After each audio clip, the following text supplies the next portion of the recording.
Let's talk about it. What's wrong with our kids? You're the problem with your kids. Let me tell you why. Because in our day and age, we've spoiled them, we're not around them, and we value a bunch of things. Now, I'm not dogging you as a parent, man. Listen, I know what it's like growing up without a whole lot. And when you finally get your hands on something, you want to try to enjoy your life. I also understand what it's like to have a gig that keeps you working all the time and it gets old. And besides, you have this debt now. How are you going to sustain it? Well, let's break it down.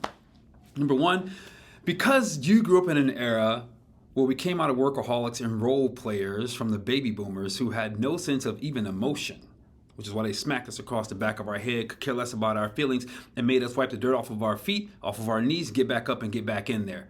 All of which, in some regards, have benefits. They made us a little bit resilient.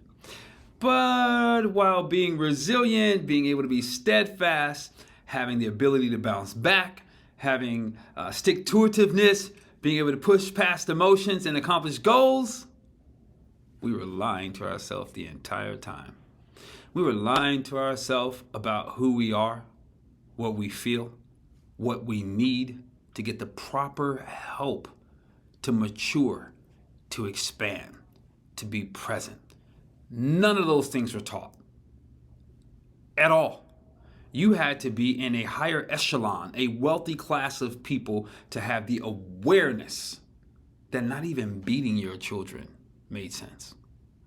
Yeah, I know many of you don't care to hear that because I got beat too, and I turned out okay. But was it the beating that made me turn out okay? And am I actually okay? You see? So then I took that need for control, and I took that stuff that you learned and I learned, and I tried it on my son. And because I equally had my father sharing all of this personal development stuff with me along the way, it was always tricking, trying, challenging, expanding the things that I thought. And so I would have these questions in my head, and then I would have these encounters as I expanded and met other people who were more conscious than I was. And it was in their consciousness that taught me things that I had no exposure to. I remember speaking about the spanking thing, for example, and the need for control to make my child do what I want them to do, which is why spanking was instituted in the first place. I was at this retreat, this workshop, where we were talking about social emotional learning, which that whole thing by itself is a whole other world. That's fantastic, and we need it. Recidivism rates are better when social emotional learning is a part of the process. Anyways, we're at this retreat, and I'm with these teachers, and I'm the learning social emotional guy. I'm certainly not the expert, but I'm posturing like I know some stuff. And so they asked me, well, what about you? What do you think when it comes to spanking children? I said, well, I don't think we should spank children and we shouldn't beat them. But every now and then, if something really is off the wall, they do something off the wall, we should spank them. And I heard from across the room, this sister stood up and said, not only is it illegal, but there's no reason for you to ever spank a child. And I'm looking at her like, you need to mind your business. No, truthfully, I'm not looking at her like that. I'm really like, what are you talking about? And she says, my parents raised 8 children, boys and girls, and they never once touched any of us. And we are all productive, well-employed, college graduate citizens. I was like, kind of shocked me, right? Because all I knew was what I knew. And so we jacked up our kids because we gave them what we knew, particularly if our consciousness level had not expanded. And so with my son, for example, I remember him experiencing some things later in life. He told me about it. He experienced some things and he shut down. I wasn't sure why he shut down. I didn't know what was going on. But I knew he needed to do what I needed him to do because I'm the dad and I got to make sure you know that you must do these rules because you must protect our family name and honor God and all these utterly ridiculous notions that have nothing to do with a human and their experience of life and getting to know them. It's all outward expressed, egocentric, ego-driven BS. And so as a result, I began to lose my son in connection with him. I'll come back to that moment I was telling you about in a second. I began to lose my son and I'm panicking. Because one thing that I know is love. And I know I love my babies. I know I love them and I know I want to be close to them. But I was losing communication and I couldn't figure out why. I was sad. But I realized I was driving him away. I was driving him away because I needed control. So I had to ask myself, well, okay, I at least want a relationship with him. I'm the one growing as the parent. I had to grow, and this is when things began to really change. I had to find out, well, who is he paying attention to? Who is he listening to? And I saw that he was listening to his sports coaches. Weight training, football, didn't matter. He was listening to his coaches. And I was kind of jealous. That's the simplest way to say it. And upset and disappointed. But I knew that wasn't going to change anything. I knew I had to figure out I needed to do something different so I can connect with him. So I started coaching him. I started looking at, okay, let me release control and see how I can guide and help navigate his journey and bounce ideas off of him and all that good stuff. And it began to get a little bit better. He at least communicated more. I switched my discipline from spanking and punishment. You must stay in the house in your room because you're going to learn that way, to, oh, so you want to lack in this. Okay, well, who's a sports figure, again, or a coach, somebody he respects? Let me give him this book. Son, I love you. I don't know what's going on, but I need you to read this book. I know you don't like it, and you probably don't have a lot of time. You got 1 month, and I want a 1-page report on it. That's your punishment. It's not punishment. I just want you to expand. And so he would read and be really upset with me. Did you finish it? Well, you need to go finish it, son. You can't go do all these other things until that is done. I made new priorities for him in a learning way. And he would read, and then he would give me the report. And I'd have to just trust that it was going to be okay. I picked that up from my mentors because when I was with them and they knew far more than I did, and they would ask me a question and I didn't know how to respond, they would hand me a book and go, okay, we'll read this and we'll come talk later. So I was like, oh, so that's a growth model. That's a growth mindset. One that my father was doing, but I really wasn't fully aware that that's what it was. I just thought he was just giving me books. But I did learn it from my mentors. And so that began to help my son expand. Getting back to what happened when I shut him down, some things transpired in his life that were super embarrassing for him. He was embarrassed in high school. He was hurt. Some stuff happened. Not physically, emotionally, heart. I learned in his late 20s, he's like, Pop, it was one of the worst times in my entire life. One of the worst times.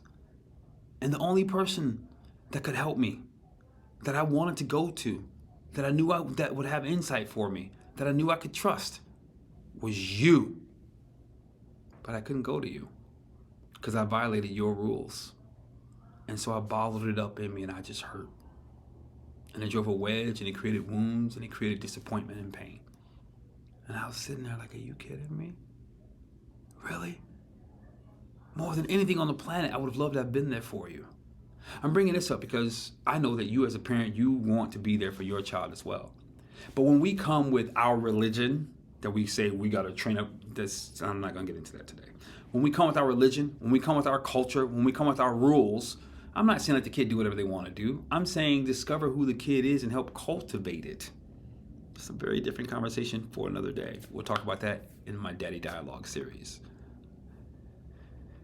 I ruined a window of connection with my child because I had so many things he can't do.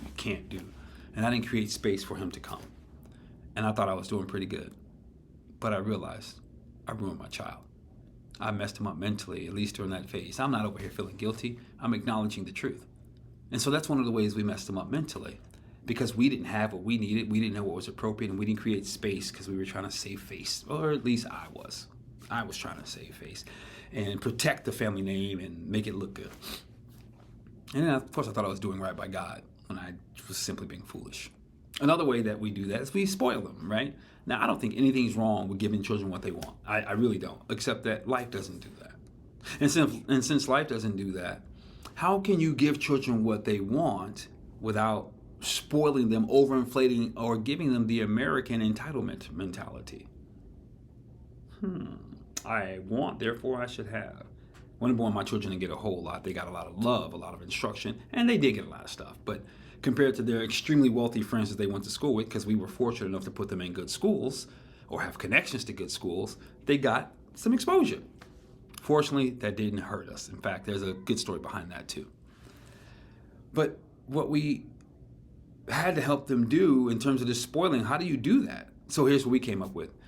It's okay to say yes, but number one, they have to earn it.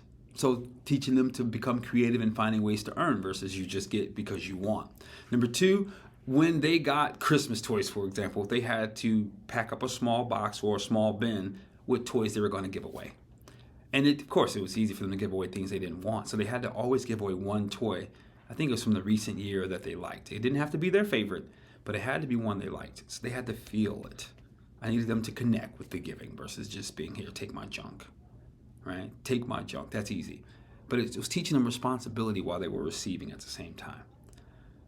That seemed like that worked out okay. And then last but not least, in this context, for this video, we really shifted, right? We shifted that and began to, at least I began to let go of my religious dogma, and I began to introduce them and share with them other things because I wanted them to be exposed to other things. I wanted them to be exposed to the books that I was reading and the health things that I started changing. I started showing them as I was learning. I was like, okay, if I'm learning, y'all gonna be learning. And I told them I didn't know everything, but I knew it was different and it was better than what I told them before, and I wanted them to know. And so they started slowly picking up the reading habit. And then my son is a vivacious reader. I think that's the vivacious reader now. He's he's been devouring books for years. He's a leader amongst his peers, like way, because he's devouring books because he understood it helped him expand his mind. My daughter, she's done similar things and she's been on the health kick. Both of them have been on the health kick and not fully plant-based, but they understand the impact. And so if they start to get a little ill, they know exactly what to do. Like they've taken on this new awareness that I brought to them because I was willing to be vulnerable and tell them I didn't know what I was doing, that it was an experiment, that I was doing the very best that I can, and that I needed their help on the journey, and I needed their patience, and that I would have to apologize for some things later. And all of that's come true. But you know what's special? I'm close to all my kids now. And I'm super, super grateful. So yeah, it's our fault. But we can also fix it. So getting to know you, getting conscious is all part of the process for you to be able to transform your family and help heal your children so they have something to offer their peers and we can heal this world.